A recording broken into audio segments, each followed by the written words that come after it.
So, and it's a new skill, so I didn't want to take it in for Mark's first time class. Okay? So, let's see here. This is Physics in the AM. We're the vectors. And our team captain today is it Marika or not? Okay. So you're going to give me all the answers. Okay. Okay. The slope here, you have to figure that out. And I actually did that one aloud. 100 divided by 5. So you start with a line at 20, and you have to put on your own marking. It's a sketch, so it's intense. The slope here for the next 5 seconds, 5 to 10, is going from 100 down to 50. So negative 50 divided by 5, so that's negative 10. Your graph will look like this, bang, and negative 10.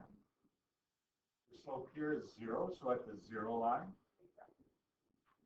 And then back to 20, you could have identified without even calculating that it's parallel to the other one. And then negative 20 for the last section, which I'm not sliding on.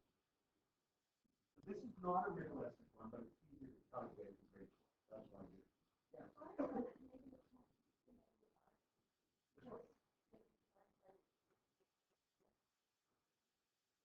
10 seconds, 5 seconds. The difference in time is 5 seconds. You're talking about this section.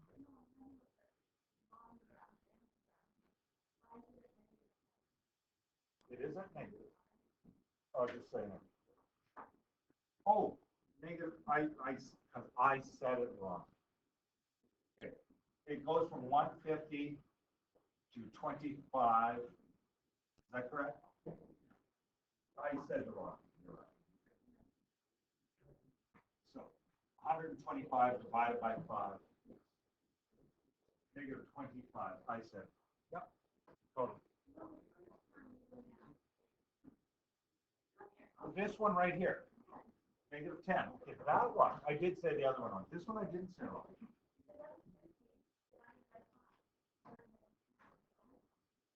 Negative 50 divided by 10, 5 to 10 seconds. Yeah, there we go. No, this is the kind of stuff we have to clarify. Okay. Other questions about that? I want you to understand. Like I said, it is not realistic to actually have abrupt speed changes instantaneously. You would actually have a smoother curve in real. Okay. How about this one? Velocity time. Here, I'll just do this. This has the velocity. Yeah. And here's the 0 line. You calculate area there.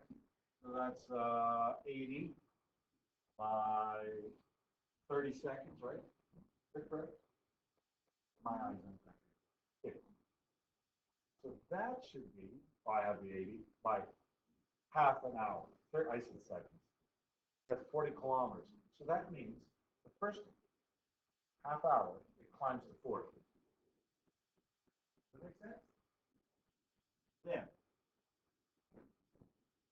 0 for this portion, so it sits at 40 for that corresponding.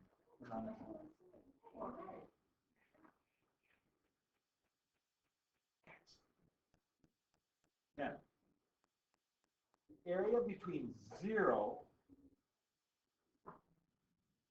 and 120 for the next hour is 120. You have to go from 40 up 120, it goes up to 160. You may have put 120, that's common mistake of where you started. So this climbs to 160 because it's an increase of work over the next hour. Yeah?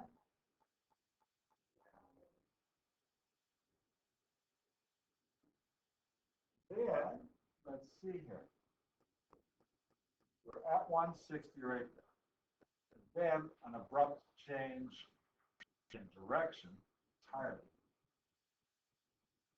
And you're going negative 40 for the next half hour. And negative 40 kilometers per hour times half an hour is negative. That means on this graph, a position change, or a displacement of minus 20. So it only goes down 20 kilometers. It goes down to 140 from 160. And then,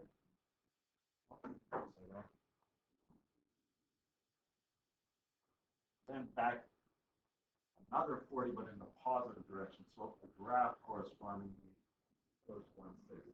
This is abstract. It's really difficult to just intuitively do that. That's why we're using straight lines, non-realistic situations. Now, is there questions about this? Because I actually suspect there are, but I want to hear them. I have more questions for you. No? Okay. We're going to do some acceleration work then, because velocity, time, position, displacement. The next thing to look at is acceleration, which you vaguely recall from science 10. Is your change in speed over time, but you haven't worked with it a lot. I think we all intuitively know when you're accelerating, and I've talked about this in a car. Straight line acceleration, like not changing direction, uniform, would be, you can feel it on your back when you're heavy on the gas, right? And you're accelerating, you're changing your speed, and I'm saying speed on purpose. Doesn't matter what direction you're going. You guys know. And then when you brake, abruptly especially, you can feel that on your waist because you're wearing a seatbelt, right? And you know intuitively how to tell you're accelerating. And I've talked about too, when you're a little kid, you fall asleep in the car. When do you wake up? Usually when you're accelerating, negative or positive acceleration. You're like, whoa, you kind of feel that. Steady speed, no acceleration. The most easy way to get a steady acceleration, though, is to drop an object. Right? We'll do a lot of problems with gravity. And we're going to time something with gravity. Now, here's my problem. It's pretty hard to time something inside this classroom and how quickly it drops, and then get graphing data for all the points in between. You know how we use ticker tape and stuff, right? We're going to use ticker tape again, but we still want to slow down the fall. How can we slow down the rate at which an object falls, but keep it a constant acceleration? Do you guys follow what I'm saying? This is my problem right now. What is it? How do we do it?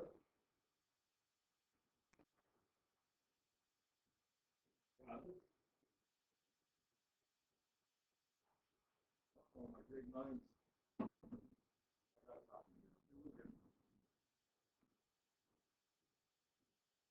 Problem solved. Second here. Do this on a paper that you can hand in, because it's going to be a quick lab with a graph. Okay?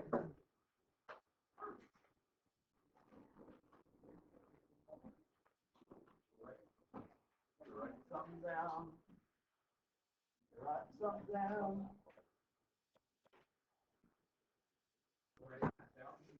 Writing this down first.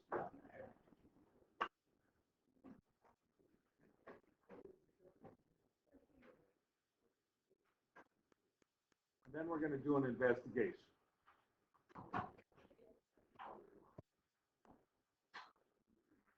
Okay, acceleration.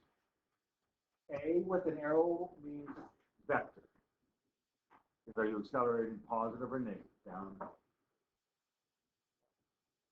B with an arrow is actually velocity, not speed. Changing velocity over changing time. Now I said speed time, so I'm going to change this to velocity. Same thing, just include direction. Slope of velocity time graph gives acceleration. And we also know that the area under velocity time graph, area to zero, gives you position change, displacement. Now I'm going to pause the video right now and then bring it up again when we get ready for the lab, more lab stuff. Okay, this is what we already know about acceleration, but I wanted to have this on the start before you do this activity. And the fact that we're going to use is that the slope of the velocity time graph is acceleration. That's what you have. Here's what we're doing. And you know what? Just put lab accelerated motion. I don't think you even need, I don't need you to have a procedure. I have this up so you know what you're doing, okay? Your timers are your phone. All you need is this title.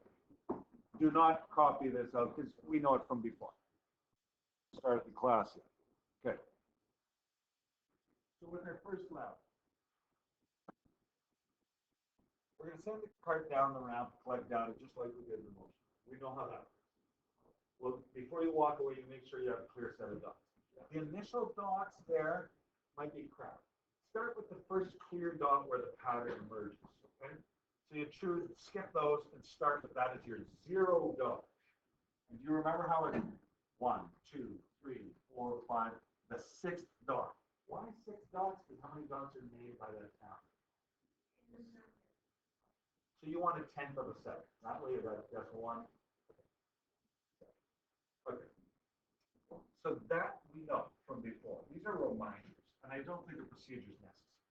So what we're going to do is you're going to put data. Okay, right now.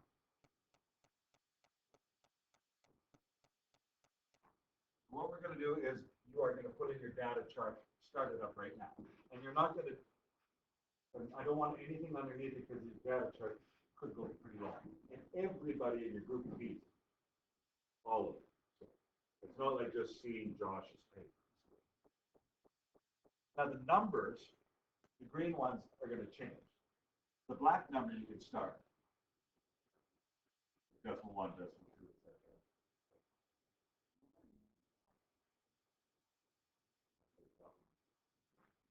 Okay. So total displacement in M, and then interval velocity. I have some example calculations down, but that's not necessarily what you're going to get. It's not. It's very unlikely.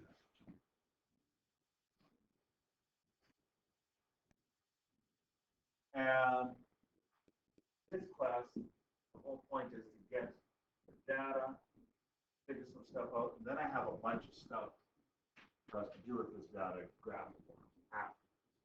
We're just getting the data at this point. I'm going to pause the video though. Catch up on the video.